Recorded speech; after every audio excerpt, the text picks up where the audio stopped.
ിലേക്കെത്താം. V V Arun ഇപ്പോഴും ചൂരൽമലയിൽ നിന്ന് തുടരുന്നുണ്ട്. അരുൺ, നമ്മൾ ഇപ്പോഴും നമുക്ക് ദൃശ്യങ്ങളിൽ നിന്ന് കാണാം, രക്ഷാപ്രവർത്തകർ സംഘമായി തിരച്ചിലിനായി പോകുന്നു. നമ്മൾ തുടക്കത്തിൽ സൂചിപ്പിച്ചു 6 സോണുകളായിട്ടാണ് ഇന്ന് പരിശോധന. ഇപ്പോൾ സമയം 7 മണി കഴിഞ്ഞ് 28 മിനിറ്റ് ആയിരിക്കുന്നു. നമുക്ക് ഇപ്പോൾ തിരച്ചിൽ ആരംഭിച്ചിട്ടുണ്ടാകും എന്ന് പ്രതീക്ഷിക്കാമല്ലേ? തീർച്ചയായിട്ടും തിരച്ചിൽ ആരംഭിച്ചു. പല മേഖലകളിലായ നേരത്തെ കടന്നുപോയവർ ഒരുപക്ഷെ മുകളിലെത്തി കാണും. ഈ പുഴയുടെ അപ്പുറത്തും ഈ സ്കൂളിന് സമീപത്തുമൊക്കെ ഇതിനകം തിരച്ചിൽ പുരോഗമിക്കുന്നുണ്ട്. കൂടുതൽ രക്ഷാപ്രവർത്തകർ അപ്പുറത്തേക്ക് പോകേണ്ട രക്ഷാപ്രവർത്തകരാണ് ഇപ്പോൾ ഇതുവഴി കടന്നുപോകുന്നത്. അവർ ഓരോ സോണുകളായി തിരിച്ച് ഓരോ മേഖലകളായി അവർ കൃത്യമായ നിർദ്ദേശം നൽകിയാണ് രക്ഷാദൌത്യം ഏകോപിപ്പിക്കുന്നത്. സേനയ്ക്ക് തന്നെയാണ് ഏകോപന ചുമതല ഇപ്പോഴുമുള്ളത്. ഇന്ത്യൻ സേനയുടെ വിവിധ വിഭാഗങ്ങളുണ്ട്, NDRF ഉണ്ട്, കേരള പോലീസുണ്ട്, കേരള ഫയർഫോഴ്സ് ഉണ്ട്, സന്നദ്ധ സംഘടനകളുണ്ട്, സന്നദ്ധപ്രവർത്തകരുണ്ട്.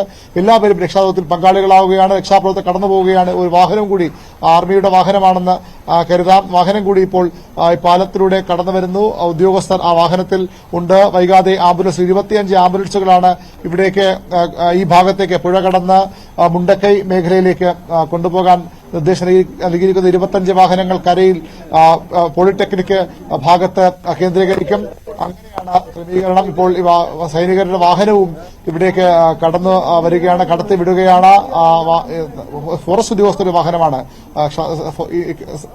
വനം വകുപ്പ് ഉദ്യോഗസ്ഥരുടെ വാഹനമാണ് കടന്നു വരുന്നത്. വനം വകുപ്പ് ഉദ്യോഗസ്ഥർ എല്ലാ സംഘത്തിനും ഈ 6 സോണുകൾ നടക്കുന്ന പരിശോധനകളിൽ എല്ലാ സംഘത്തിനും വനം വകുപ്പ് ഉദ്യോഗസ്ഥരുടെ സാന്നിധ്യമുണ്ടാകും. നാട്ടുകാർ 3 പേർ എല്ലാ സംഘത്തിനും ഉണ്ടാകും. അങ്ങനെ എല്ലാ സംവിധാനങ്ങളും എല്ലാ സജ്ജീകരണങ്ങളും പൂർണ്ണമായും ഉപയോഗിച്ചുകൊണ്ടുള്ള ഒരു രക്ഷാ ദൌത്യത്തിനാണ് തുടക്കമായിരിക്കുന്നത്. ആ ദൌത്യമാണ് ഇപ്പോൾ പുരോഗമിക്കുന്നത്. മുകളിലേക്ക് പോകുന്തോറും നമ്മൾ ഇതിന്റെ പരിശോധനയുടെ കൂടുതൽ ദൃശ്യങ്ങളിലേക്ക് പോകാനാകുമെന്ന് കരുതുന്നു. ഈ കരയുടെ മറുവശത്തും ഈ സ്കൂൾ പരിസരത്തുമൊക്കെ പരിശോധനയുണ്ട്.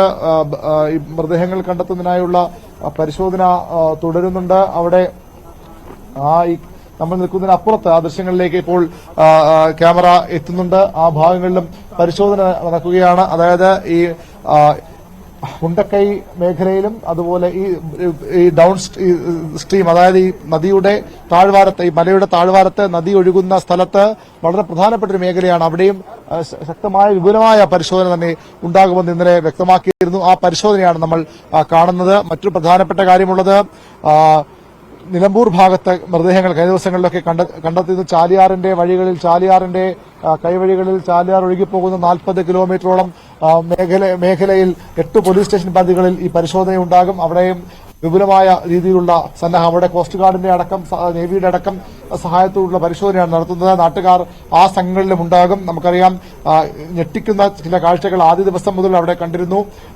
ശരീരഭാഗങ്ങൾ പലയിടത്തും ഒഴുകിയെത്തിയിരുന്നു. നിരവധി മൃതദേഹങ്ങൾ അവിടെ നിന്ന് കണ്ടെത്തിയിരുന്നു. ആ മേഖലയിൽ അതിശക്തമായി തന്നെ ഈ പരിശോധന തുടരാനാണ് തീരുമാനം. ആ പരിശോധന ആണ് ഇന്ന് നടക്കുക. അങ്ങനെ 2 ജില്ലകളിലായുള്ള പരിശോധന, മലപ്പുറത്ത് നിലമ്പൂർ മേഖലയിലൊക്കെ, മലപ്പുറം ജില്ലയിൽപ്പെട്ട നിലമ്പൂരിലും അതുപോലെ തന്നെ ആ മേഖലകളിലും ഇവിടെ വയനാട്ടിലും ഇങ്ങനെ രക്ഷാദൌത്യം തുടരുകയാണ്, പുരോഗമിക്കുകയാണ്. അതിന്റെ നിർണായകമായ ഘട്ടത്തിലേക്ക് കടക്കുകയാണ്. ഇവിടെ ഉദ്യോഗസ്ഥർ ഇനിയും കൂടുതൽ സേനാ വിഭാഗങ്ങൾ, കൂടുതൽ ഉദ്യോഗസ്ഥർ ഇവിടേക്ക് എത്തും. സന്നദ്ധ പ്രവർത്തകർ ഇവിടേക്ക് എത്തും. ഈ പാലം കടന്ന് ആംബുലൻസുകൾ